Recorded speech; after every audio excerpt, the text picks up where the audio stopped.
दोस्तों आज अगर मैं आपसे पूछूं कि आपने अभी टाटा का कोई प्रोडक्ट इस्तेमाल करा है तो आप आराम से कह दोगे हाँ करा है। फिर चाहे वो टाटा नमक हो ले लो या फिर टाटा प्रीमियम टी। इसके अलावा भी कई सारी चीज़ें जो आप डेली इस्तेमाल कर में लेते हो। दोस्तों टाटा एक ऐसी चीज़ है जो जम्मे से लेकर आसमान तक हर जगह छाया हुआ है। दोस्तों टाटा आज के समय पूरी दुनिया में एक अलग ही नाम बना कर चल रहा है। दोस्तों टाटा ने इसे सब करने में 10, 20, 50 साल नहीं बल्कि 150 सालों का लंबे समय लगा है। दोस्तों आज की वीडियो में हम आपको टाटा के 150 साल का इतिहास के बारे में बताने जा रहे हैं कि इस तरह टाटा ने मुंबई से शुरू होकर पूरी दुनिया में आज काम कर रहे हैं। इसके अलावा आपको जानकर हैरानी होगी, दुनिया की सबसे लग्जरी ब्रांड में से एक जो कि पूरी दुनिया में अपने लग्जरी ब्रांड के लिए जानी जाती है, जगुआर और लैंड रोवर, ये दोनों कंपनी ही टाटा ही ओन करता है।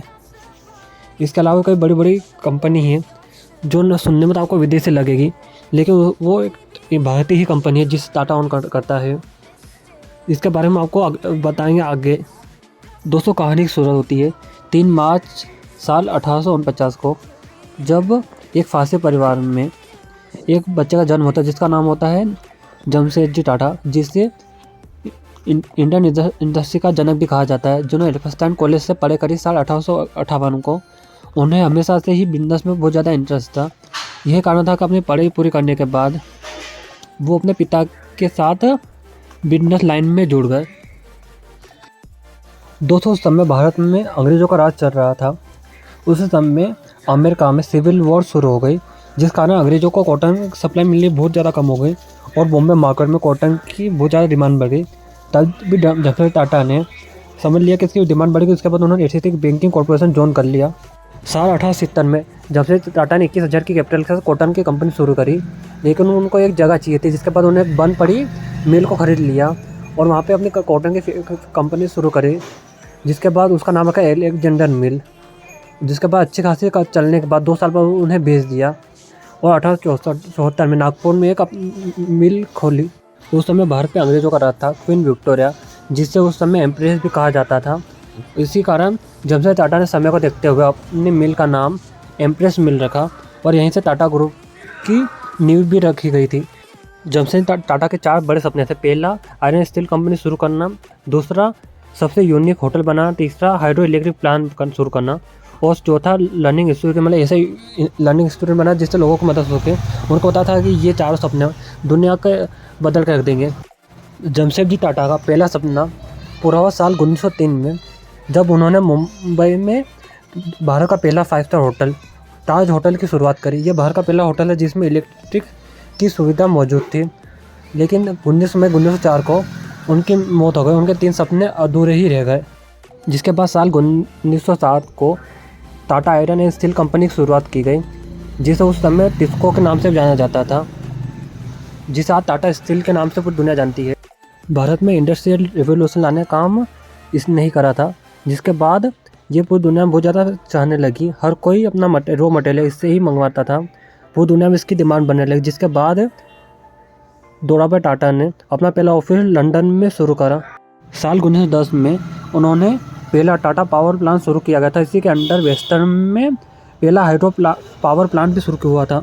साल 1911 में दोराबा टाटा ने भारत का पहला इंडियन इंस्टीट्यूट ऑफ साइंस शुरू किया गया, जिसके बाद वो टाटा ग्रुप को कई ऊंचाइयों तक ले गए, जिसका सपना कभी जमशेदजी टाटा ने देखा था। दोराबजी टाटा ने इंडस्ट्रियल रिवोल्यूशन लाया। यही कारण था कि साल 1910 में उन्हें एक नाइट बैचलर अवार्ड दिया गया, जो कि एक बहुत बड़ा सम्मान हुआ करता था। यही कारण था कि जिसके बाद उन्हें सर दोराबा टाटा की उपाधि दी गई। साल 1919 में न्यू इंडिया इंश्योरेंस कंपनी शुरू करी, जिसका 1973 में नेशनलाइजेशन हुआ, जो कि आज भी भारत की सबसे बड़ी इंश्योरेंस कंपनी में से एक है, जिसका हेडक्वार्टर आज भी मुंबई में मौजूद है। साल 1932 को दोराबजी टाटा की मृत्यु हो गई। 1932 में नरोजी सकटवाला को टाटा का अगला चेयरमैन बनाकर। ये ऐसे पहले आदमी थे जो टाटा परिवार से ताल्लुक़ न होते हुए टाटा के अध्यक्ष थे, लेकिन 1938 में उनकी भी मृत्यु हो गई। जिसके बाद साल 1938 में जे.आर.डी. टाटा को टाटा ग्रुप का चेयरमैन बना गया। जे.आर.डी. टाटा का दिमाग इतना ज़्यादा तेज़ था कि उन्होंने अपने दम पे टाटा ग्रुप को आसमान तक पहुंचा दिया। दोस्तों जब वो चेयरमैन बने थे तब टाटा ग्रुप में बस 14 इंटरप्राइजेस आती थी और टाटा ग्रुप की कुल संपत्ति 101 मिलियन ही थी। लेकिन 1988 से आते आते उन्होंने टाटा ग्रुप में 98 इंटरप्राइजेस जोड़ ली और उसके कुल संपत्ति $5 बिलियन तक पहुंचा दी। जे.आर.डी. टाटा ने अपने कार्यकाल में chemical engineering, T, soft service, industrial technology, marketing जैसे कई अलग अलग फील्ड में काम करा, जिससे टाटा की अलग ही पहचान गई मार्केट में। जे.आर.डी. टाटा एक पायलट बनना चाहते थे, इसलिए उन्होंने टाटा एयरलाइंस की शुरुआत करी 1953 में। लेकिन बाद में उनके सारे शेयर को सरकार ने कब्जा लिया, जिसके बावजूद 1977 तक जे.आर. टाटा एयरलाइंस के अध्यक्ष बने रहे। 1945 में जे.आर.डी. टाटा ने टाटा मोटर्स की शुरुआत करी, जिसके बाद 1954 में उन्होंने कमर्शियल व्हीकल बनाना भी शुरू कर दी। जिसके बाद 1968 में टाटा ग्रुप ने वो किया जिससे भारत का इतिहास ही बदल के रख दिया। उन्होंने कंपनी शुरू की जिसका नाम था TCS यानी टाटा कंसल्टेंसी सर्विसेज, जो कि रिलायंस के बाद भारत की दूसरी सबसे बड़ी कंपनी भी है। 1991 जब इंडियन इकोनॉमी में बहुत बड़ा बदलाव आया, जब इंडिया में इकोनॉमिक डाइवर्जेशन हो गया था, जिससे विदेशी कंपनियों को भारत में आने का मौका मिला था। 1991 में रतन टाटा टाटा ग्रुप के चेयरमैन बने। इन्होंने टाटा ग्रुप को विदेश में अलग ही पहचान बने। टाटा ग्रुप पहले भी विदेशों में काम कर रहा था, लेकिन रतन टाटा ने विदेशों में कई बड़ी बड़ी कंपनियों को एक्वायर करा। सबसे पहले रतन टाटा जी ने 2000 में टेटली को खरीद लिया, जिसके बाद 2008 में आरटी कोर्स ग्रुप को, और सबसे आखिरी में 2009-8 में उन्होंने जगुआर और लैंड रोवर को भी खरीद लिया। रतन टाटा सर को हमेशा से ऑटोमोबाइल में बहुत ज़्यादा दिलचस्पी थी। वो हमेशा से अपने खुद की कार बनाना चाहते। यही कारण था कि उन्होंने भारत की सबसे सस्ती कार टाटा नैनो बनी, जो कि वहाँ मिडिल क्लास लोगों की ज़रूरत के लिए थी। लेकिन लोगों ने उसे इतना नापसंद करा कि गरीबों की कार वगैरह, जिस कारण ये पूरी तरह से फ्लॉप हो गई। जिसके बाद रतन टाटा की कंपनी बंद ना हो जाए इसलिए ये बेचने के लिए अमेरिका के पास गए। अमेरिका फोर्ड कंपनी से वो मीटिंग करने, लेकिन फोर्ड कंपनी ने उनकी इतनी बेइज्जती करी। अगर आपको कार के बारे में नॉलेज नहीं था, आपको बनाना भी चाहिए, उनकी खूब बेइज्जत करी, जिसके कारण रतन टाटा सर वो डील कैंसिल करके वापस भारत लौट आए। रतन टाटा सर ने बहुत मेहनत करी और ऑटोमोबाइल सेक्टर में नई नई एडवांस टेक्नोलॉजी लाए और कार को बनाया, जिसके बाद वो भारत में छाने लगे। और वहीं 2000 में अमेरिका की आर्थिक तंगी आने लगी और फोर्ड कंपनी, जो कि एक समय पे मार्केट पे रूल करा करती थी, उसकी फाइनेंस बहुत ज़्यादा ख़राब होने लगी। जैसे रतन टाटा सर को पता चला तो अपनी बेइज्जती का बदला लेने वो अमेरिका चले गए और 2008 में जगुआर और लैंड रोवर दोनों को खरीद लिया। जिसके बाद रतन टाटा सर ने भारत को बता दिया कि भारत बड़ी बड़ी कंपनी को भी खरीद सकता है। रतन टाटा सर की बात करें तो वो 2012 तक टाटा ग्रुप के चेयरमैन रहे थे, जिसके बाद साइरस मिस्त्री को टाटा का नया चेयरमैन बना दिया गया। लेकिन 2016 में उनकी कार एक्सीडेंट के मौत हो गई, जिसके बाद रतन टाटा सर वापस टाटा ग्रुप के चेयरमैन बने 2001 साल तक। लेकिन 2017 में नटराजन चंद्रशेखर को वहाँ का चेयरमैन बना दिया गया। उन्होंने भी टाटा ग्रुप को बहुत आगे बढ़ाया। उन्होंने एयर एशिया और एयर इंडिया दोनों को एक्वायर कर लिया, जिसके बाद चाइनीज़ कंपनी वीवो से IPL की स्पॉन्सरशिप टाटा को दिलवा दी। और इसके बाद वो हेल्थ सेक्टर और इलेक्ट्रॉनिक में बहुत ज़्यादा काम कर रहे हैं। टाटा ने इंडिया की GDP पे बहुत बड़ा कंट्रीब्यूशन किया है। दोस्तों बात करें टाटा के बारे में, टाटा हर सेक्टर में आपको देखने को मिल जाएगा।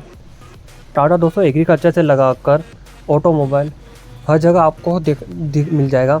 दोस्तों ट्रेन से लगाकर प्लेन तक सब आपको टाटा का ही देखने को मिलेगा। टाटा ग्रुप आज के समय 150 से ज़्यादा प्रोडक्ट और सर्विसेज प्रोवाइड करता है। 2022 में एक रिपोर्ट है जिसके अनुसार टाटा ग्रुप के Tata consultancy service, Tata motor, Tata power, Tata steel, Voltas, Titan, Tata chemical, Tata communication, Trent, IHL, air India, Tata advance system, Tata capital, Croma, big basket जैसी कंपनियों ने $311 बिलियन का प्रॉफिट किया था। दोस्तों टाटा कंसल्टेंसी सर्विसेज की बात करें तो ये दुनिया की सबसे बड़ी कंपनियों में से भी एक है। दोस्तों 2015 में ही ये दुनिया की 64वीं सबसे बड़ी कंपनी थी। 8 अक्टूबर तक ये इसके मार्केट पे $144 बिलियन था। और दोस्तों आपको जानकर हैरानी होगी, ये एसेंशियल कंपनी को भी पीछे छोड़ दी थी उस समय। और 25 जनवरी 2021 तक ये $170 बिलियन के साथ इसने एक बहुत बड़ा गैप भरा और 170 बिलियन की कंपनी बन गई। साल 2010 में टाटा ने डिफेंस सिस्टम में भी एंटर करा, जिसका नाम टाटा एडवांस सिस्टम रखा गया।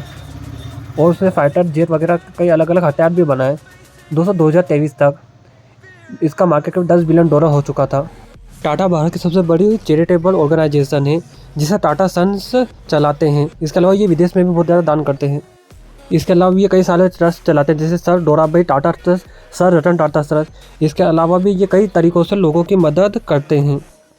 साल 2017 में टाटा ट्रस्ट ने यूनिवर्सिटी ऑफ कैलिफोर्निया को $70 मिलियन का दान दिया था। टाटा आज इतना बड़ा नाम बन चुका है, लेकिन यहाँ तक पहुँचने में उसे कई सारी परेशानी आई थी, लेकिन इसके बावजूद वो यहाँ तक पहुँच चुका है। केरला गवर्नमेंट ने एक बार टाटा टी के ऊपर केस कर दिया कि उन्होंने केरला की 3000 की जंगल की ज़मीन को हड़प लिया, लेकिन बाद में वो झूठा निकला और आपसी बातचीत में वो ख़त्म हो गया। 2 जनवरी 2006 जब टाटा ग्रुप कलिंगनगर उड़ीसा में एक स्टील प्लांट ओपन शुरू करने वाला था, लेकिन लोगों को अच्छा नहीं लगा, इसलिए लोगों ने उसका खूब विरोध करा और उस विरोध के चक्कर में 37 लोग घायल हो गए और 13 लोगों की मौत हो गई, जिसमें 3 महिला और एक 13 साल का लड़का भी शामिल था, जिसके लिए खुद रतन टाटा सन ने दुख जाहिर करा था। इसके अलावा रतन टाटा और साइरस मिस्त्री में भी चेयरमैन के लिए लड़ाई हुई थी। बाद में सुप्रीम कोर्ट में सुलझाया। इतना कुछ होने के बाद भी टाटा का पे लोगों का आज भी बरकरार है। किसे पता था कि जमशेदजी टाटा द्वारा देखा गया सपना आज इतना बड़ा हो जाएगा। और टाटा हमेशा से ईमानदारी से काम करता रहा। दोस्तों, टाटा हमेशा अपने एम्प्लॉय का ध्यान रखता है और उनके हर ज़रूरत पे काम करता है। यही कारण है कि टाटा में काम करने वाले सभी एम्प्लॉय अब पूरी ईमानदारी से काम करते हैं, जिस कारण टाटा ग्रुप हमारे साथ आगे हैं।